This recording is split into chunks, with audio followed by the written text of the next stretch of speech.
Ratusan warga Lamcot, Kecamatan Darul Imarah membadati Masjid Al-Tahirah. Jamaah kusuk melaksanakan salat sunat gerhana bulan.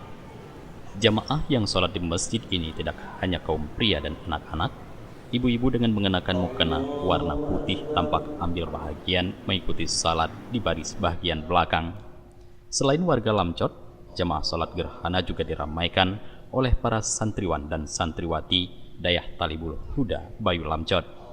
Salat gerhana bulan tersebut dilaksanakan usai salat Isya berjamaah.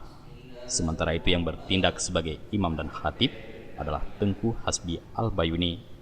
Dalam khutbahnya, khatib menyampaikan kepada para jamaah untuk mengambil hikmah di balik fenomena alam langka yang terjadi sepanjang sejarah kehidupan.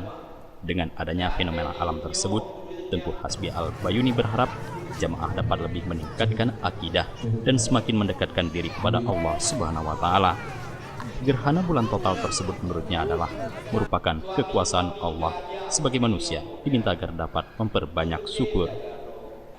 Dengan peristiwa gerhana ini, semakin Allah bermantap keimanan kita kepada kaumnya. Semakin Allah memberi nilai ketakwaan kita bertambah kepada kaumnya.